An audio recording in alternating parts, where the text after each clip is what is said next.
Salut à tous, on continue nos previews, cette fois-ci avec la division sud-est, la Southeast Division en NBA 2019-2020.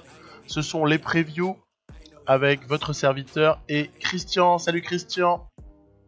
Salut Silène. Eh bien, on se retrouve donc aujourd'hui pour passer en revue donc le Orlando Magic avec ensuite, donc on va parler du Heat, on va parler des Hornets, des Wizards et des Hawks. C'est parti, le Orlando Magic, on démarre. L'Orlando Magic du coup qui a fait les playoffs l'an passé avec un bilan de 42 victoires pour 40 défaites, c'est légèrement, c'est même égalité avec les Nets, le Magic qui a retrouvé les playoffs après plusieurs années de disette avec l'arrivée notamment de Steve Clifford, l'ancien entraîneur des Hornets, et puis au final un groupe qui a pas beaucoup changé, mais qui a pris, on a vu un Nikola Vucevic qui a fait une saison énorme, qui a même été All-Star, un Terence Ross qui sortait du banc et qui était tout simplement magnifique, notamment sur les fins de match. Et puis après on a vu un Evan Fournier, soyons un peu cocorico, un bon Evan Fournier, une bonne cuvée. Donc au final cette équipe a fait les playoffs, et malheureusement sur les playoffs elle est tombée pas forcément contre le champion, Toronto. Donc ça a été une défaite en 5 matchs, me semble-t-il. Une défaite qui est pas déshonorante, mais qui est logique. Donc le Magic reste vraiment sur une belle saison. Quel regard t'en as eu, toi, du coup? J'ai trouvé ça vraiment enthousiasmant, cette saison du Magic. J'ai trouvé qu'il y avait vraiment beaucoup de choses hyper positives, que ce soit du côté effectivement d'Evan Fournier qui a passé un cap d'ailleurs confirmé avec l'équipe de France cet été, où je sais pas ce que tu en penses, mais pour moi c'était le meilleur français largement. Ah ouais, c'était le patron, Ah ouais, c'était le patron, ouais.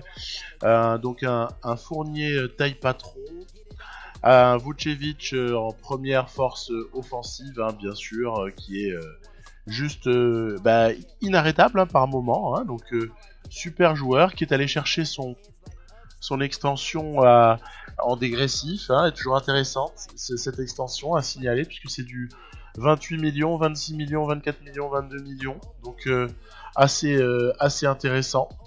Et puis après il y a à côté de ça des joueurs qui sont super intéressants à suivre, on peut en évoquer pas mal, je pense qu'on va en parler, mais moi je te citerai volontiers deux petits chouchous que sont Mo Bamba et Jonathan Isaac, bien évidemment, qui sont pour moi ce qu'on appelle les freaks NBA aujourd'hui, les types longilignes, très grands, très très athlétiques, qui sautent bien au-dessus de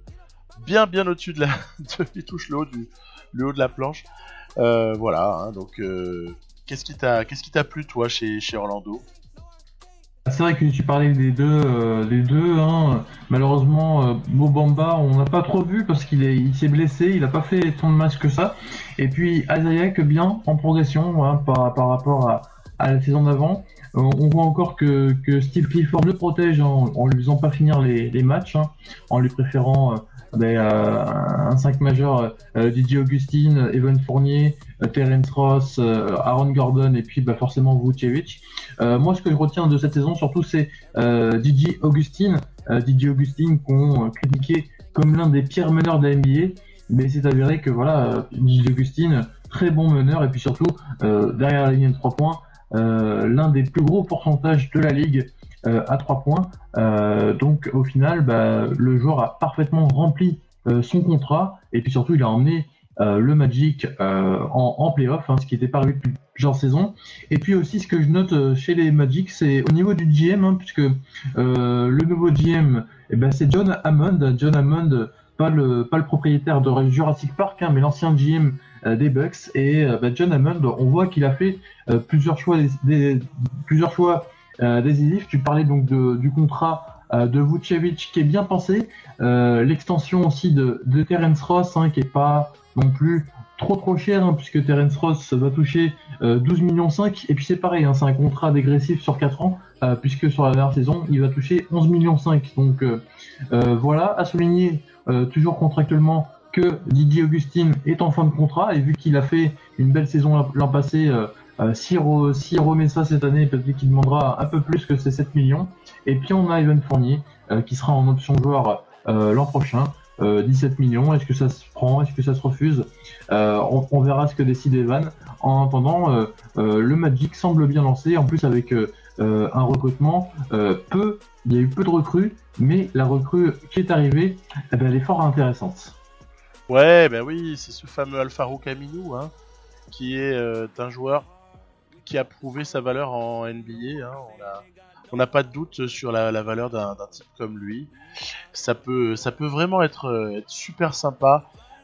Pour moi, cette équipe va augmenter son total de victoires. Hein, je le dis. Tant pis, hein, si je me trompe, c'est pas grave. Pour moi, ça progresse, bien évidemment. Et ça peut peut-être aller chercher les 45 victoires, parce que je vois pas de motif de régression. Et puis, il y a un cas intéressant. Markel Fultz. Qu'est-ce que tu sens là-dessus, toi? Écoute, Fultz pour l'instant on l'a pas trop vu jouer au final, il a toujours été blessé au niveau du bras, au niveau de l'épaule, hein, je crois. On l'avait vu en fin de saison dernière, enfin en fin de saison de sa première année rookie, hein, où il avait joué un peu avec les Sixers, où il sortait du banc. On voyait que son shoot n'était pas hyper propre, mais que ça pouvait rentrer potentiellement. Mais voilà, hein, les Sixers étaient vraiment dans un phénomène de... On essaye de garder un peu de cap pour re-signer des gros joueurs, et puis surtout on veut gagner maintenant. Markel Fultz, c'est un projet d'avenir, et les Sixers n'avaient pas le temps pour le développer. Fultz, donc il est parti au Magic. Je crois d'ailleurs qu'il n'a joué aucun match avec le Magic pour l'instant depuis son trade, donc à voir l'année prochaine, hein, ça sera la petite inconnue, hein, de la saison du Magic. Mais bon, il y a tellement de certitudes chez le Magic qu'au final, d'avoir une petite inconnue, je pense pas que ce soit le petit grain de sel, hein, qui fasse dérailler la machine. On a vu d'autant plus que au niveau des meneurs, le Magic était quand même pourvu, hein, parce que on a un Michael Carter Williams qui a été chercher son extension, qui s'est battu, qui est arrivé là, il avait un contrat de 10 jours, on lui a refait un deuxième, bon finalement il fait les playoffs, et bon voilà, finalement il a re-signé sa petite extension. Donc Markel Fultz, c'est un pari qui n'a pas coûté extrêmement cher au Magic. Si ça gagne, le Magic en sera tout gagnant. On a avoir eu un premier show de draft pratiquement gratuitement, hein, parce que au final, seul Jonathan Simmons et puis il y a eu un show de draft aussi protégé jusqu'à la 20e place, sinon ça deviendra un deuxième tour de draft. Voilà, donc à voir. Je pense que par rapport à ça, le Magic n'a pas pris un gros risque, et puis voilà, si jamais il ne fait pas l'affaire, on lui garantit pas ces deux saisons d'après. Donc voilà, une interrogation, mais une interrogation mineure par rapport à toutes les certitudes auxquelles font face le Magic. Donc moi vraiment, j'attends de voir cette équipe d'Orlando qui me hype pas mal personnellement. Ouais, moi aussi je suis super hypé par Orlando, et je peux pas dire que l'année dernière, à la même époque, c'était exactement le cas. Donc ouais, une équipe qui donnera envie de cliquer très très certainement. Ah ouais. Bon, on va parler des cousins floridiens maintenant, avec le Miami Heat. Ouais. Miami qui n'a pas été en playoff l'an dernier, hein, puisqu'il termine avec un bilan de 39 victoires et 43 défaites. Il me semble que c'est du coup le 10e bilan à l'Est, à égalité avec les Hornets qui ont fini 9e. Une saison décevante, hein, je pense, du Heat, puisqu'ils n'ont pas été en playoff. Quand même une saison marquante par rapport au fait que c'était la dernière saison de Dwayne Wade, hein, ou Dwayne Wade qui est parti à la retraite, qui a quand même mis 2-3 shoots au buzzer pour faire gagner le Heat. Malgré tout, pas mal de blessures de joueurs majeurs, hein, je pense notamment à un Dragic et puis un Justice Winslow qui a dû être placé en meneur de jeu. Ça a fonctionné quand même, hein, plutôt positif comme opération. Mais voilà, pour moi il manque cette superstar, il manquait en tout cas cette superstar au Heat l'an dernier. Et puis donc Jimmy Butler est arrivé à l'intersaison contre notamment Josh Richardson. Voilà, est-ce que à ton avis Jimmy Butler peut retrouver le goût, hein, des playoffs au Heat? Très certainement, oui. Jimmy Butler, c'est quelqu'un qui sait ce qu'il faut faire pour gagner des matchs. Il est très clutch avec son jeu qui est peut-être parfois un tout petit peu décalé avec la NBA actuelle, puisque c'est un shooter notamment de mi-distance. On sait qu'il aime ça, hein, Jimmy, se décaler un petit peu sur la droite là, mais bon, il sait aussi le faire à 3 points, il nous l'a montré. Mais le petit shoot à 6 mètres en se décalant un petit peu, tu vois, sur la droite là, légèrement à l'entrée de la zone à 3 points. Moi je vois bien Jimmy nous claquer des petits buzzer beaters.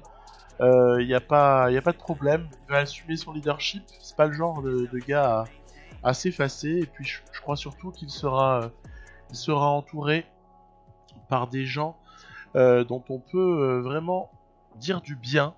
T'as parlé de Winslow, t'as parlé de Dragic qui a été vachement perturbé l'an dernier.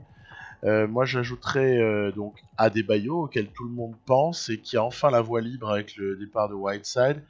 Et puis un Tyler Hero qui à ce qu'on observe là ces derniers jours et au camp d'entraînement semble avoir du sang glacé dans les veines et vraiment un joli avenir du côté de Miami. Donc je sais pas ce que t'en penses. C'est vrai que les rookies, hein, traditionnellement, on préfère attendre. Mais le garçon est prometteur, ainsi qu'un Casey Okpala aussi qu'on pourrait citer. Ah, c'est intéressant. Après, je te lance sur un truc. Trade ou pas trade pour récupérer Chris Paul, à ton avis? Pour récupérer Chris Paul, il faut lâcher déjà du contrat. Hein. On sait que le Heat a quand même des contrats un peu toxiques, on va dire. Hein. Ils ont réussi à lâcher Tyler Johnson du côté des Suns. Hein. Il y a encore des contrats pas tip-top. Hein. Je pense notamment au contrat, par exemple, de un Dragic. Même si Dragic c'est un bon joueur, il faut quand même le payer 19 millions. Surtout un James Johnson qui a un contrat à 15 millions, qui a une option joueur à 16 millions. On peut penser qu'il veut l'activer. Et puis un John Waiters, qui avait été énorme il y a 2 ans et qui donc avait gagné une extension à 12 millions et qui depuis, entre les blessures et puis les matchs bof, il n'a pas fait grand chose. Donc il faudra envoyer du lourd. En tout cas, moi, ce que je voulais dire, par rapport à Adebayo, je suis très content pour lui que Whiteside soit parti du côté de Portland. Hein. Donc, on le rappelle, Portland a tradé donc 2 joueurs, Myers Leonard et donc notre ami, je sais plus qui exactement. Mais en tout cas, Whiteside est parti du côté de l'Oregon. Donc, ce qui laisse le champ libre à Adebayo qui avait fait une super première saison de rookie, qui a confirmé l'an passé. Donc voilà, on va voir s'installer Bam comme titulaire au niveau du pivot, ce qui sera pas mal. Et puis après, moi je surveille quand même 2-3 joueurs que j'aime bien, hein, comme le dunker fou, Derrick Jones Jr., le Dr Jones, comme l'appelait Blight, notamment dans ses parties d'NBA 2K. Et puis aussi Kelly Olynyk, qui est ce joueur un peu spécial, grand, mais qui peut aussi s'écarter. Voilà. Et puis surtout, est-ce que Jimmy Butler va réussir à se fondre dans le moule, hein. On a vu qu'à Minnesota, il y avait eu quelques problèmes dans le vestiaire. Aux Sixers, pareil. Là, il y a quand même du Eric Spoelstra pour le coacher. Spoelstra d'ailleurs qui a pris 5 ans d'extension au niveau de son contrat. Donc au niveau du coaching, on s'amorce un peu comme du Popovic, hein, c'est-à-dire on est là depuis très longtemps. En tout cas, ce hit devrait certainement faire mieux que l'an passé. J'imagine que tu as fait aussi une projection de win pour eux. Ouais, je suis un petit peu dans les mêmes eaux que le Magic, hein, précédemment. C'est-à-dire j'avais dit 45 pour le Magic. Je pense sensiblement à la même chose pour le Heat. Peut-être entre 42 et 45, mais pour moi ça va en play-off. Ça ira pas en play-off de manière nette et comparable aux Sixers ou aux Bucks évidemment. Mais ça y va, en tout cas c'est ce que je pense avant de démarrer la saison. Bon très bien. Moi je pense aussi que ça que ça va faire des playoffs. Après, reste à voir qui on élimine des playoffs par rapport à l'an passé. Moi, je pense qu'une équipe comme Détroit a beaucoup de soucis à se faire. Hein. Je pense que une équipe comme Miami peut passer devant Détroit. Maintenant, voilà, il faudra pas trop de blessures parce que mine de rien, un joueur comme Dion Waiters n'a pas fait énormément de matchs l'an passé. Le Heat aura quand même besoin de toutes ses forces vives. Une équipe qui n'aura pas toutes ses forces vives, hein, c'est les Wizards déjà, puisque John Wall sera certainement blessé toute la saison. On avait vu un John Wall intermittent du spectacle il y a 2 ans, hein, blessé, revenu, il avait fait la moitié des matchs. Et l'an passé, patatras, hein, il s'est cassé, il s'est rompu le talon d'Achille. En plus, il me semble que c'était un accident domestique, donc c'est très dur pour les Wizards, d'autant plus que le contrat de John Wall démarre, hein, je crois que ça démarre à 39 millions. Donc voilà, en tout cas les Wizards qui ont énormément changé de choses l'an dernier et qui ont terminé avec un bilan de 32 victoires pour 50 défaites. Donc du côté de Washington, hein, le principal attrait, ça va être dans un premier temps Bradley Beal et puis dans un deuxième temps Rui Hachimura, le japonais qui a parfois été un peu drafté haut selon certaines sources, mais en tout cas on sait que c'est un scoreur. Restera à voir ce qu'il fera du côté des Wizards. Qu'est-ce que ça t'inspire toi, Washington? Ça m'inspire que c'est encore une fois un petit peu faible sur l'extérieur, mis à part Bradley Beal, hein, bien sûr, qui est un top joueur. Il l'a montré la saison dernière, un peu dans la même veine de tous ceux qu'on peut connaître. Presque je le rapprocherais, non il est plus petit, hein, il fait 10 cm de moins, mais je le rapprocherais d'un Paul George, de quelqu'un qui est comme ça, juste en dessous du niveau de la superstar qui peut emmener une équipe vers le titre. Pour moi, Paul George aussi, il est juste un petit peu en dessous, parce qu'au final, il y en a beaucoup en NBA des joueurs qui peuvent prendre une équipe sur leur dos. Pas vraiment, donc Bradley Beal, top player, et puis au final, derrière, c'est le désert. On va assister ou pas à l'éclosion de Troy Brown, mais là, il y a vraiment des doutes. Hein. Hachimura, tu en as parlé, honnêtement, ça s'annonce un petit peu lourd. Défensivement, ça va être la Bérésina. Après, c'est sûr que le type peut scorer, mais waouh. Dans cette équipe des Wizards, je vois pas qui est-ce qui va faire le boulot défensif. C'est pas Asia Thomas. Moi j'en vois un justement. Moi je vois le petit Thomas Bryant, hein, le pivot qui avait été pris de Los Angeles Lakers et qui avait vraiment fait une énorme saison dans l'année, ce qui lui a valu un contrat, et un contrat en plus qui est tout petit, hein, puisque c'est un contrat sur 3 ans où il va prendre 8 millions par an. Et Thomas Bryant, pour avoir pas mal suivi les Wizards depuis 2 ans, c'est vraiment quelqu'un qui apporte des choses positives, de la dynamite, aussi bien sur le terrain que au niveau encouragement. Moi cette année, quand je vais regarder les Wizards, je vais regarder forcément Bradley Beal, mais aussi Thomas Bryant, qui sont pour moi les deux raisons de sourire, hein, des Wizards. Voilà, mis à part ça, Washington essaie de se reconstruire un peu comme il peut. On a dit au revoir à des joueurs comme Markieff Morris, comme Otto Porter, comme Thomas Satoransky. Alors ils sont tellement nombreux qu'on va peut-être pas tous les citer. Et il y a eu des paris de fait, avec notamment l'arrivée d'Isaiah Thomas. Je sais pas trop en fait dans quel état physique il est. On espère en tout cas le revoir sur un parquet NBA déjà en pleine possession de ses moyens. Il va déjà démarrer la saison avec 6 à 8 semaines blessé, hein, donc ça démarre mal. Hein, voilà, Et donc on a Ish Smith, hein, qui sera du coup le meneur titulaire en attendant que Isaiah Thomas revienne. Ish Smith, hein, qu'on a vu du côté des Pistons. Voilà, pourquoi pas être backup, mais de là à être un meneur titulaire en NBA, j'ai du mal, d'autant plus que à l'instar contrairement plutôt à DJ Augustin, le shoot extérieur de Ish Smith, hein, il est complètement inexistant.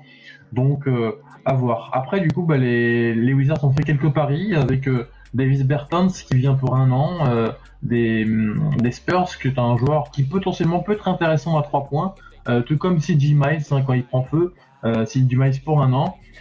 Et puis côté français, le contrat de Yen Maimi se termine cette saison, le contrat à 15 millions. Certainement que les Wizards ne reprendront pas Yen Maimi qui a pas joué beaucoup de matchs, et puis Yen Maimi c'est surtout monsieur une faute toutes les 10 secondes, hein, qui sort très souvent pour le nombre de fautes.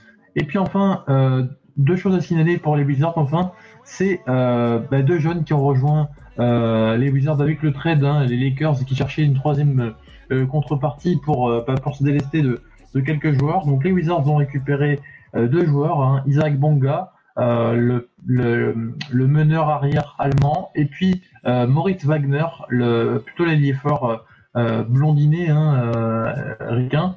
Alors on espère pour les Wizards que ces deux pioches seront aussi bonnes que Thomas Bryant, hein, qui a été vraiment le rayon de soleil des Wizards pour moi l'an dernier. Ouais, effectivement, c'est des joueurs qui peuvent être vraiment intéressants. Et on a vu avec Thomas Bryant que les Lakers n'étaient pas forcément les spécialistes pour ce qui est de conserver les jeunes joueurs à petits contrats qui pouvaient bien boucher leur roster. Non, on est dans autre chose, on est dans une certaine impatience avec LeBron James et toute sa clique. Donc oui, on peut vraiment espérer pour ces gens-là qu'ils aient du temps de jeu, au moins. Ils seront dans une équipe qui n'a pas besoin de gagner. Ça va tanker sévère. Pour ma part, j'ai du mal à voir comment ça peut dépasser... Allons-y gaiement, hein. Comment est-ce que ça peut dépasser les 22-24 victoires? Je vois pas. Pour moi, il y a trop de carences, il n'y a pas assez de talent. Il y a Bradley Beal et un désert à part Thomas Bryant, hein, comme tu l'as dit, qui est un super joueur. Et même si Hakimura faisait une super saison, bah il resterait encore plein de problèmes. Donc 22, 24, max, mais plutôt 20 victoires, quoi. Hein, ça va occuper le fond de l'Est, selon moi. Et toi, qu'est-ce que t'en penses? Oui, pareil, je suis pas très optimiste malheureusement pour les Wizards. Le seul élément d'optimisme qui me vient à l'esprit là, c'est justement le GM qui a changé d'identité, hein. Ce n'est plus ce bon Ernie, hein, qui n'a pas réussi grand chose dans son mandat de GM. Et du coup, il a été remplacé par Tommy. Mince, j'ai mâché son nom au moment où je voulais en parler. Voilà, donc du coup, ce changement à la tête des Wizards ne peut être que positif pour moi. Et puis le coach, hein, Scott Brooks, toujours un peu de mal avec ce coach. Donc à voir un peu ce qu'il va proposer cette année, avec une équipe qui aura forcément une équipe à une identité forcément différente, hein, une équipe beaucoup plus jeune qui aura moins d'ambition. On se rappelle qu'il y a 2 ans, les Wizards quand même font demi-finale de conférence, hein, donc c'est une équipe qui était programmée pour aller en playoff avant de complètement exploser. Voilà. Moi, si je leur donne 25 victoires, ce sera déjà beau. Reste à voir Bradley Beal, hein, si Bradley Beal veut prolonger Wizards, hein, une prolongation lui a été faite, il l'a pas accepté encore, donc à voir aussi comment John Wall va revenir de sa blessure, parce que bon voilà, on voit que les grands blessés de la ligue ont un peu de mal, hein. Je pense à des mecs comme DeMarcus Cousins, à des mecs comme Gordon Hayward. Mine de rien, de revenir des grosses blessures, c'est compliqué. Donc point d'interrogation sur John Wall. On va enchaîner avec une autre franchise qui devrait avoir du mal cette année, qui se reconstruit. Ce sont les Charlotte Hornets, hein, les Charlotte Hornets qui ont perdu leur franchise player Kemba Walker, leur plus grand scoreur de l'histoire. C'est Hornets forcément en reconstruction, hein. Qu'est-ce que tu en dis, Silent? Ouais. Plus que jamais en reconstruction, avec une foule de contrats expirants. On pourrait citer Nico Batum s'il n'avait pas une option joueur à 27 millions qui sera trop facile d'activer. Non, je pense plus à MKG, hein, bien sûr, à Marvin Williams. On a une décision qui devra être prise par rapport à Willie Hernan Gomez. Par contre, Biyombo aura du mal à récupérer un salaire équivalent à celui qui pouvait être le sien. Ça sent la reconstruction à plein nez, et il serait peut-être temps de le faire, parce que ça aurait peut-être été déjà pas mal de le faire avant. Et on pouvait d'ailleurs à ce moment-là se poser une question quand même, c'était par rapport à Kemba Walker. Quelle était l'opportunité de le conserver au moment de la trade deadline pour au final ne pas lui offrir le contrat max auquel il pouvait prétendre et qu'il est allé chercher du côté des Celtics. Alors je sais que c'était un max seulement du côté des Celtics alors qu'il aurait pu postuler à un super max du côté des Hornets et que vraisemblablement Michael Jordan et le front office n'ont pas voulu envoyer le super max sur Kemba. Bon, mais à ce moment-là, pourquoi ne pas le faire partir pour obtenir quelque chose en échange, alors que là, au final, ils ont quoi? Ils ont pris Terry Rozier, à qui ils ont donné un joli contrat, certes un poil dégressif, mais quand même entre 20 et 18 millions sur 3 ans, c'est quand même pas ridicule. Donc non, je suis assez circonspect. Drôle de gestion. Ça va tanker, mais juste copieux. Le manque de talent, il est à hurler cette fois-ci. Et donc, voilà. Qu'est-ce que t'en dis? Ouais, complètement. Pour faire déjà un petit retour en arrière sur les Hornets, ils terminent 9ème de l'Est avec 39 victoires pour 43 défaites. Et puis les Hornets auront été la dernière équipe de notre Tipeee national qui a pris sa retraite en fin de saison dernière. Charlotte, on va dire que voilà, ils ont eu une pléiade de contrats où ils étaient vraiment prisonniers, et plusieurs joueurs engagés sur de longue durée. Ils sont pas encore complètement sortis de ça. En plus, les rookies, en tout cas le rookie Malik Monk a pas prouvé autant que ce qui était espéré. Par contre, le rookie de la saison dernière, Bridges, Miles Bridges, je crois, a été bon, a été très bon même par moment, et ça a été l'une vraiment des points positifs des Hornets. Donc on attend de voir un peu ce que va donner PG Washington, le nouveau rookie là, des Hornets, qui a été pris avec un choix quand même relativement haut. Il a été pris, il me semble, complètement en 12e. Donc on attend de revoir un peu ce que ça donne. Et puis cette équipe des Hornets, elle a perdu quand même 3 joueurs essentiels pour moi, Kemba Walker forcément, Jeremy Lamb qui est parti à Indiana, et puis Frank Kaminsky qui pour moi, mine de rien, dès qu'il est rentré, il faisait du bien.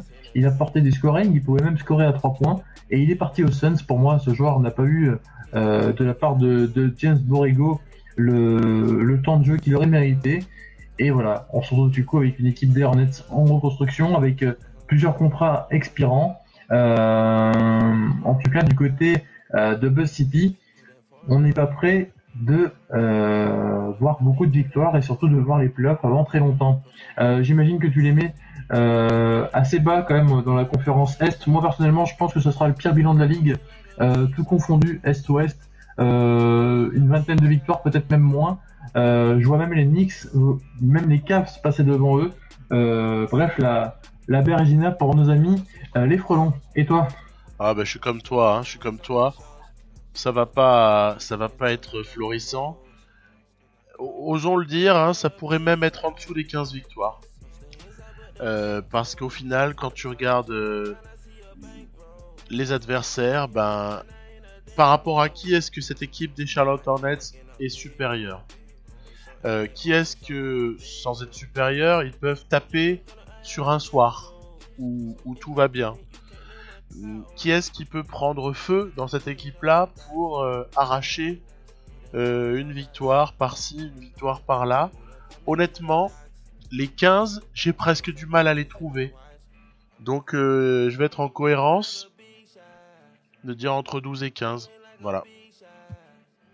Oui, complètement. Après, bon, voilà, cette équipe d'Hornets pourra toujours tomber contre une équipe de Washington qui est capable de gagner qui était capable de gagner contre pratiquement tout le monde, mais qui était aussi capable de perdre contre pratiquement tout le monde. Mais c'est vrai que c'est un peu pauvre. Moi, j'attends de voir Willy Hernan Gomez, l'Espagnol, qui est champion du monde du coup maintenant.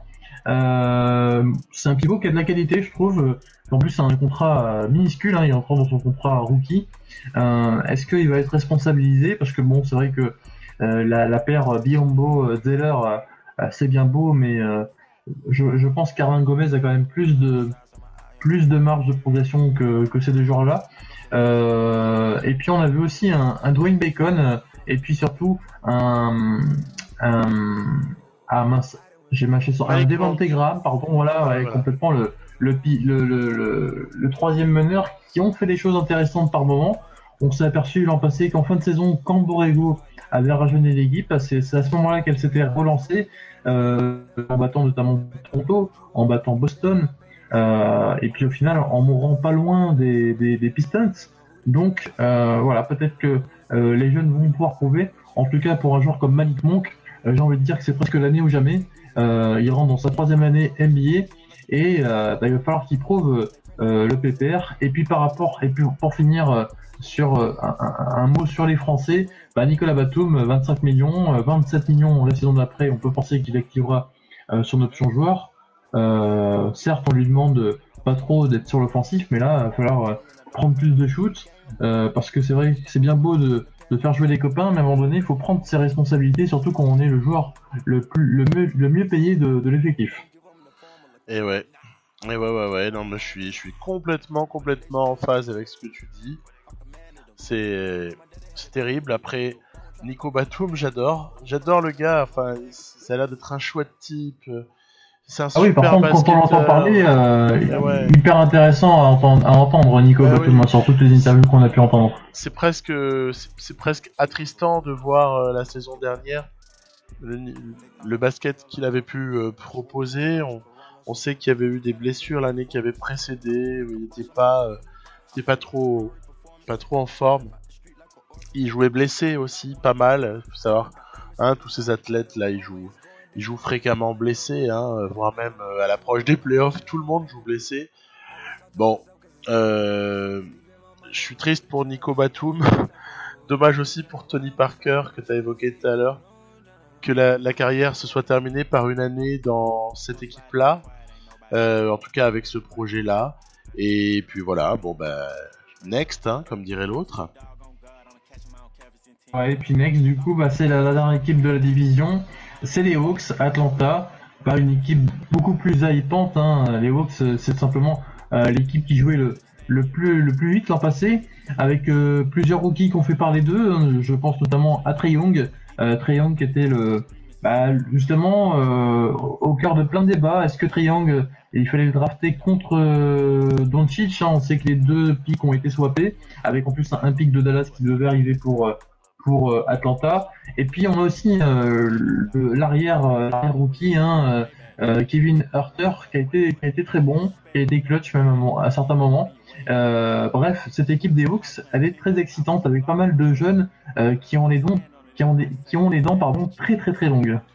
Oui, et on pourrait après enchaîner avec DeAndre Hunter.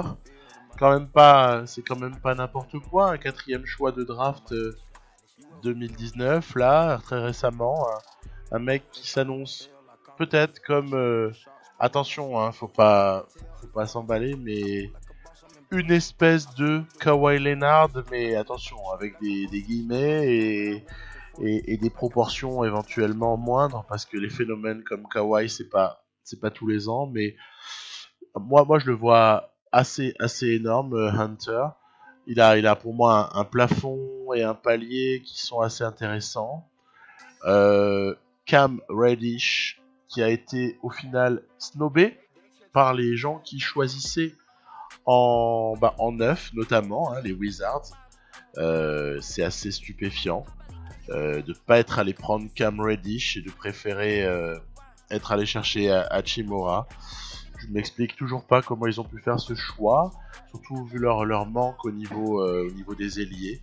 Si on considère que Bradley Beal est un arrière et qu'il a souvent le ballon en main, donc étonnant. Et du coup, ça nous fera des gens à regarder. Et puis après, comment est-ce qu'on peut ne pas évoquer John Collins? John Collins qui a fait une énorme saison précédente. On aura le plaisir de voir un Jabari Parker qui a obtenu ce qui ressemblerait quasiment à une forme de presque dernière chance, puisqu'il a 13 millions sur 2 années, hein, mais c'est plus grand chose pour un deuxième choix de draft 2014. Donc à suivre, hein, Jabari Parker. Il va falloir qu'il montre un petit peu autre chose que ce qu'il a fait aux Bulls, notamment l'année dernière. C'était quand même une immense déception. Et puis Alex Len pour finalement ce qui peut être le secteur le moins sexy de cette équipe. Avec aussi le transfuge des Warriors, Damian Jones. Pour occuper un poste 5 qui, encore une fois, est orphelin du départ de Dedmon. Hein, Dwayne Dedmon qui est parti aux Kings. Voilà, on regardera ça. Qu'est-ce que tu penses, toi, sinon, par rapport à cet effectif? Ouais, mais comme tu le disais, il y a le départ de Dedmon, hein, qui pour moi est un très bon pivot, qui est parti donc aux Kings. C'est vrai qu'un joueur comme Alex Len ou comme Damien Jones, hein, qui avait débuté starter chez les Warriors mais qui s'est blessé assez rapidement, n'ont pas forcément les mêmes qualités qu'un Dedmon.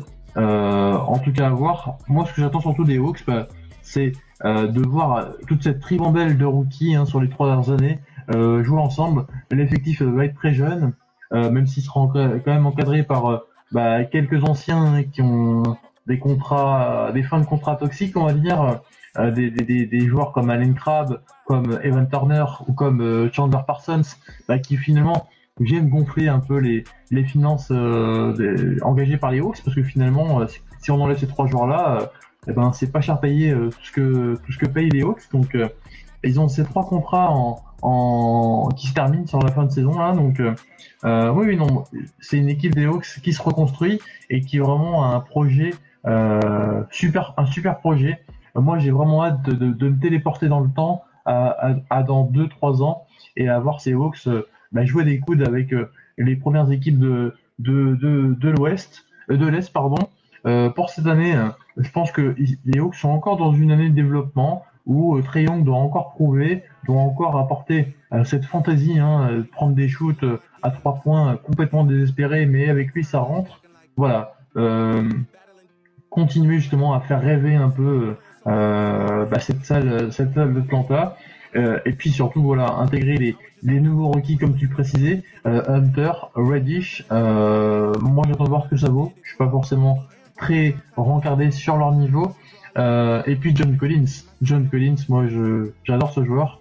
En plus, il me rappelle John Collins, le joueur de foot écossais dans les années 90 qui jouait à Monaco. Ah oui. Et donc John Collins, moi, j'ai hâte de voir encore le chantier qu'il va nous mettre cette année, quoi. Rebondeur, tireur à 3 points, très à l'aise près du cercle, vraiment l'un de mes joueurs préférés en NBA. C'est vrai que le John Collins footballeur était un 6, un milieu défensif de grand talent. Est-ce que John Collins fera honneur à ce certainement pas ancêtre pour aussi accepter de défendre? C'est une des questions. Et c'est une des questions qui peut aussi conditionner la saison des Hawks pour leur bilan. Je pense qu'on va enchaîner avec le bilan supposé, le bilan escompté. Ouais, donc les Hawks, 29 victoires l'an passé. Est-ce que tu les vois à plus que 29 l'an prochain? Je les vois peut-être un petit peu... Non, ce se rapproche. Je vois quelque chose de similaire. Vraiment quelque chose de similaire. Pour moi, ça ne va pas en play-off, mais ils laisseront plusieurs équipes derrière eux au final dans l'Est. Hein. Ça laissera au moins 3-4 équipes derrière les Hawks, sans pour autant aller en play-off. Voilà un petit peu comment je les situe. 11e à peu près, voilà.